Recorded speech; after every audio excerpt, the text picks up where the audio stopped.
Hi everyone, I really want to give you a sense that it's not just about one thing, yet today is definitely about runes because I want to get that series finished, guys. At the end of the day, we really do need to finish off the series and there's only 2 runes left.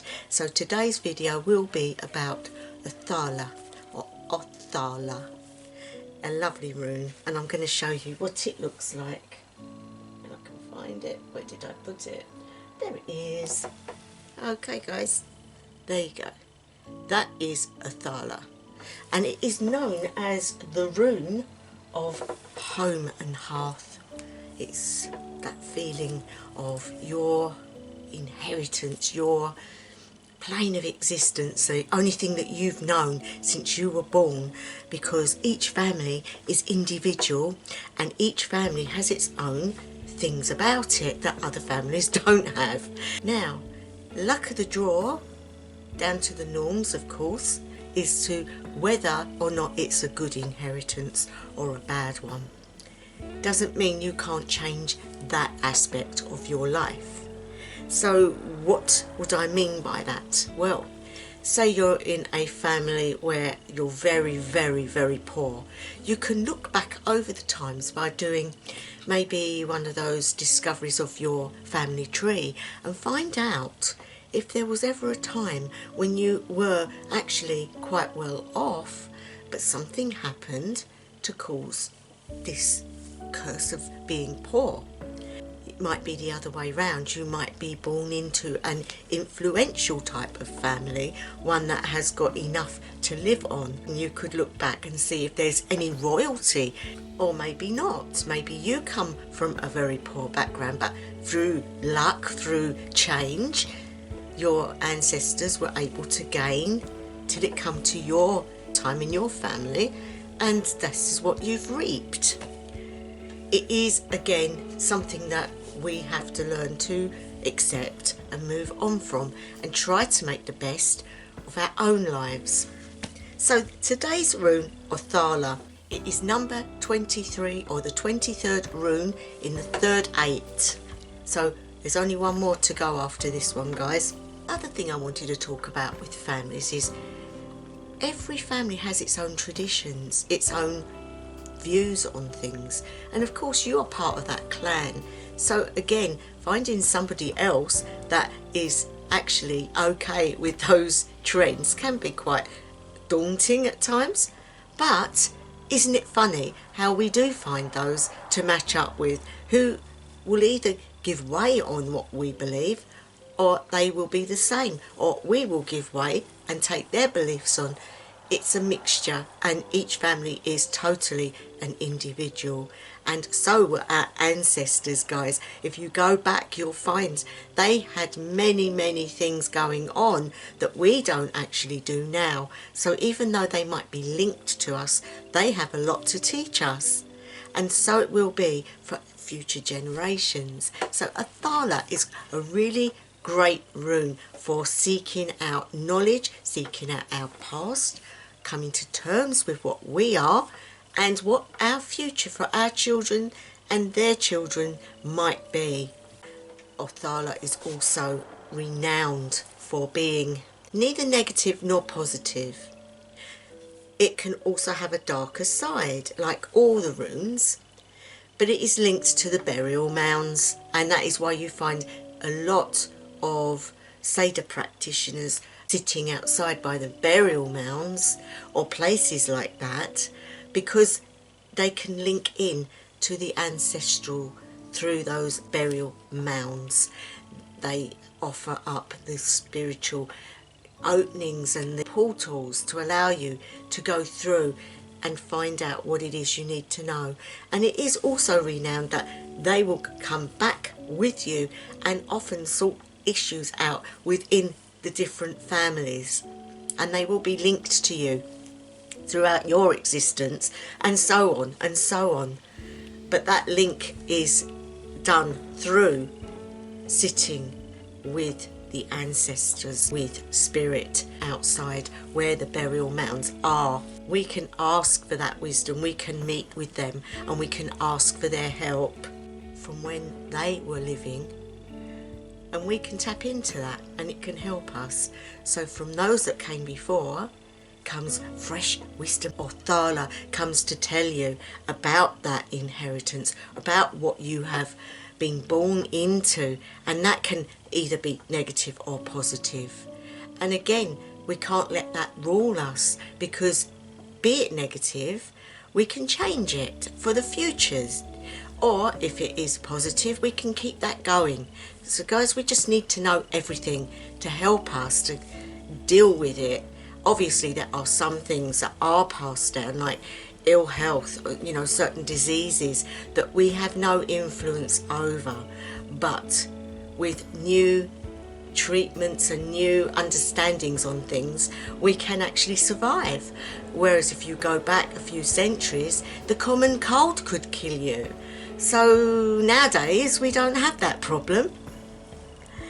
Again, major diseases what we have now may be well sorted out in the future. Really, our children's children are going to have a much better way of living than what we have ourselves, and we will be known as the ancestors and be added to that long list in the burial mound, but not excluded, not left out, which is brilliant, because why should you leave out your ancestors? They were there before you, and we should honour them for what they gained for us. Correspondences for this particular rune are a little bit thin on the ground, but the ones that I know myself through meditations and some that I have picked up through learning are the ones that I'm going to tell you today.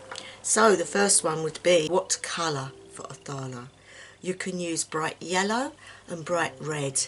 Lovely colours, hence I'm wearing yellow and red. The element is earth, which makes sense, and fire. When you think about it, earth, the home, the hearth, the earth, the stability.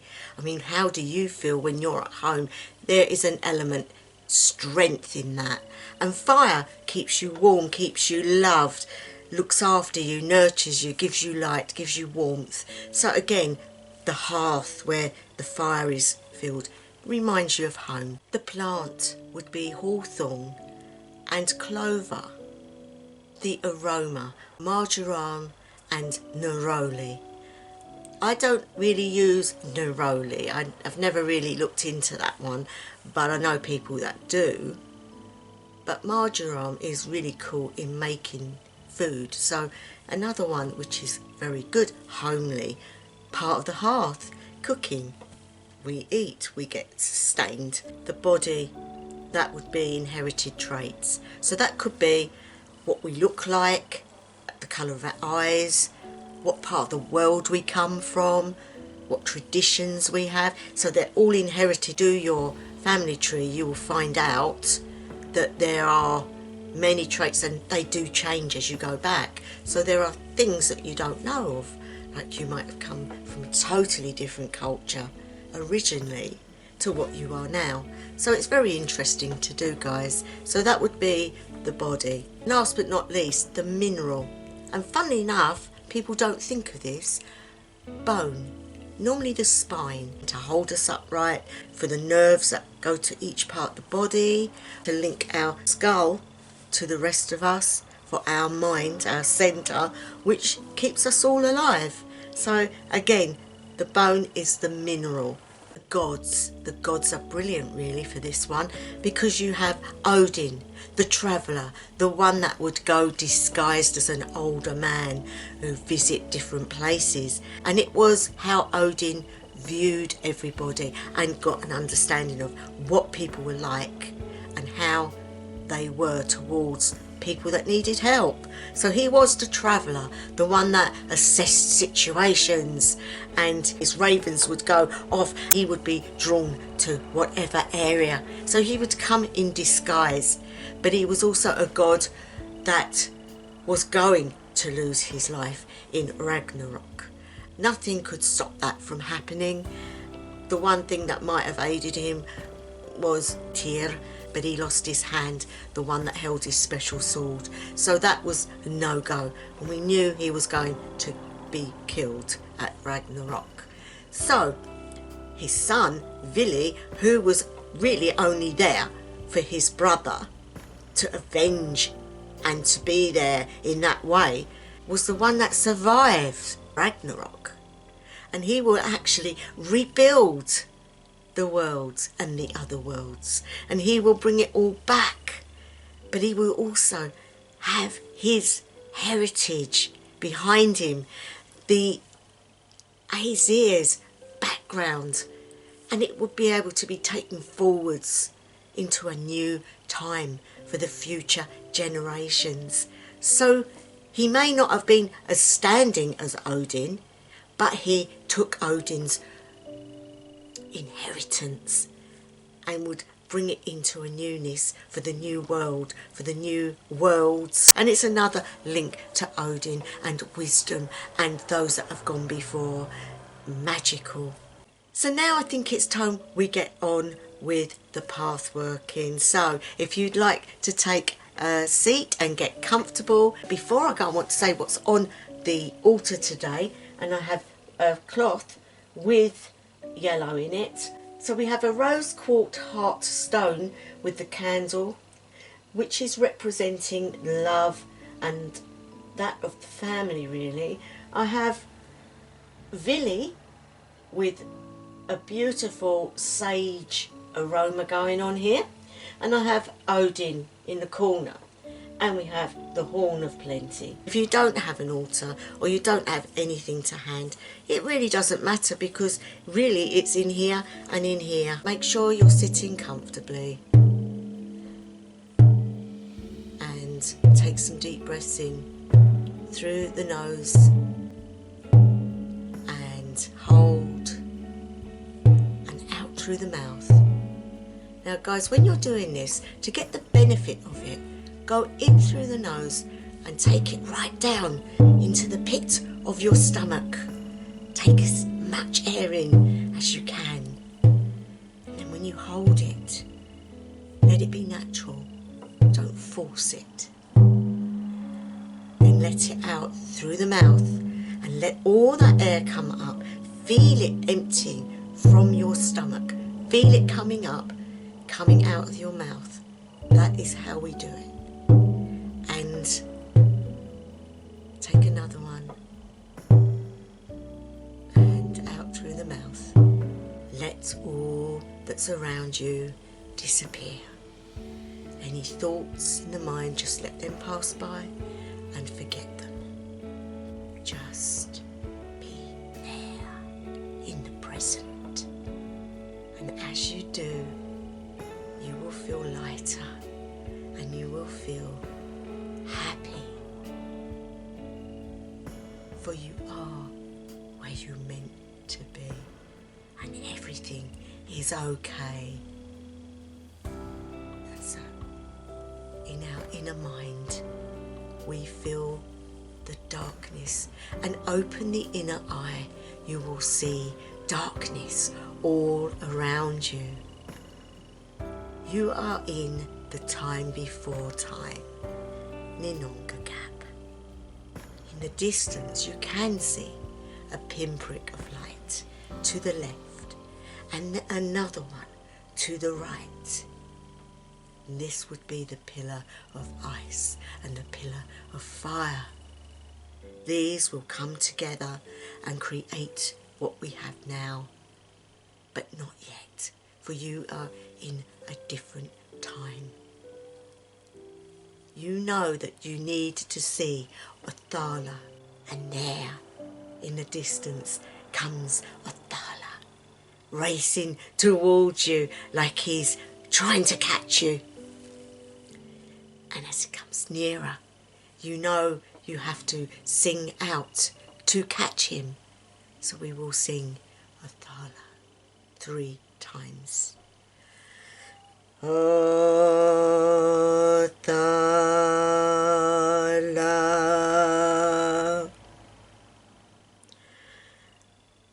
Othala,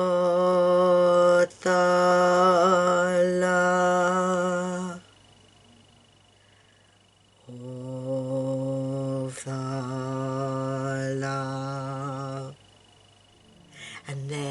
front of you stands Othala, a symbol of the home and the hearth and all that your family and you could possibly mean. And you know you need to walk through, and you do, thinking you're going to see bright meadows and wonderful sights, but to your amazement you are still in complete darkness. You are in a place, the burial mound itself, and all is peaceful and quiet, and you feel okay. You're not scared. It's not worrying in any way. In fact, it feels like home. It actually feels like the feeling you get when you're at your happiest in your home, and you take a moment there to absorb this feeling.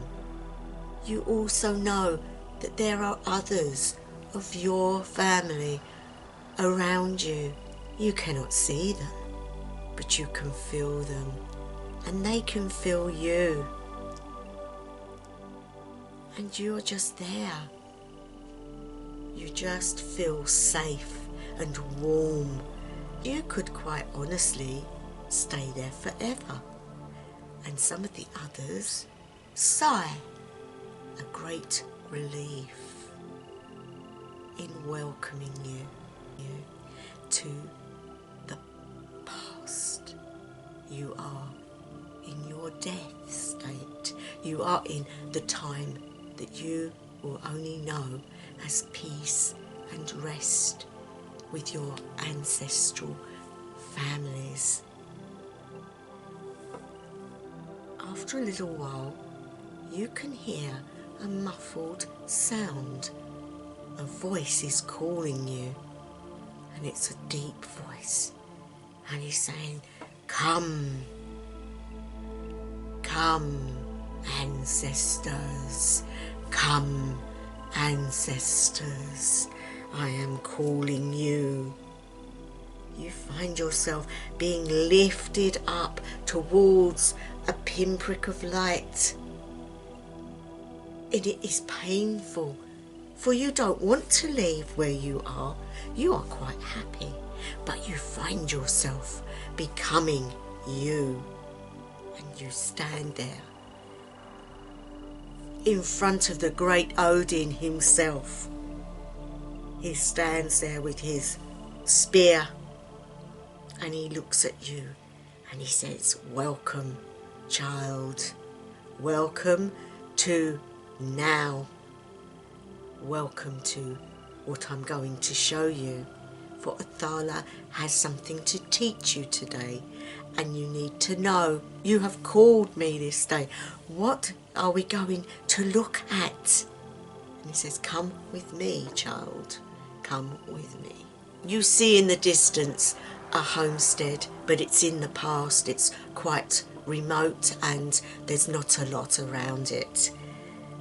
You go through the door and you are welcomed by your ancestors, the ones that lived all this time ago, and everything they have is very raw, it's very ancient, but it's so loving and so nurturing. The children are all sitting around the hearth, and the mother with her big pot of food stirring it, and they look at you. The father comes in, he's been out and he's been farming, and he comes in with a baby lamb that's in need of help, and so the mother gets the stuff to aid it, and the children are sent out to go and look after the hens, and you watch them all so busy with their lives but happy. And on the table are runes. The mother looks at you, and she looks at Odin, and he nods, and so she picks a rune up and holds it up, and of course it's Othala. Othala is here to teach you about your ancestors, about what they could give you in wisdom. And so she says to you, my wisdom for you this day, my child, is to never forget your past, is to always honour the ones that went before you, for they have knowledge to give of you, and you can ask them for anything you need to know, for they will be willing to give this to you, for you are part of them. They're not ghosts, they're not things that didn't exist, but they are very much within your blood and bones and mind and spirit. You look at her in amazement and you say, I have nothing to offer you. You show me stuff that I've never seen. The joy in the way you lived. At that moment though, there is a horn sound, and Odin says, we will have to leave because they have something they have to do. And they rush out, they grab the children and they hide them in a trapdoor. I look at her and I'm saying, I'm so sorry. And she says, go, go, go. And they send their love with us, and as we're leaving we see other tribes coming to fight with them. And the last thing that we see, guys, is them being attacked. What their future holds, I don't know. Whether they died that day, I don't know. But I felt heavy in my heart, for I didn't understand why this should happen. But it's life. Odin looks at me and he says, different families have different understandings of things, and so wars will always be fought, my child, and death will always happen, but we can be assured that life also happens. I'm going to take you now to the next point, and it will be your future, but it's at the end of your future. Your future, not theirs. And you find yourself in a hospital room. This room is very warm and light and airy, the sun is shining through, and you are very, very old, and you are in a wheelchair, and you're being pushed by your elderly daughter, who you cannot imagine she would ever have got to this age. But through medicines and time, we live a lot longer and so become quite old. In front of you is your great granddaughter, and she is giving birth to another daughter, which would be your great granddaughter. And you go to the side of the bed in joy in your heart, and you bless her. And you bless her, Odin says, with the Rune of Othala, so she may never forget who she is, where she's come from, and where she can go to when she passes, and the wisdom that will come with it. And as you bless her, you are taken ill and rushed into another room where you are being called home, back to the mound where you was before, and you find yourself laying in the dark, in the warmth, with peace in your heart and love and happiness. And now you find yourself coming back through that door, guys, back to where you was before. And when you're ready, you open your eyes and you shake your fingers and your toes, and when you can, make sure you eat something and drink something. And there you go, guys. Othala, a wonderful rune. I do hope you enjoyed this journey. I want to thank all the new subscribers that I'm receiving. It is so much appreciated, and I do hope you enjoy the content on this channel. And to those that are there and always supporting me, for you mean so much to me, all of you. And so I'm going to leave it now, guys. Wherever you are, whatever time of day, night or evening it may be, I wish you the best ever. House of the Lane.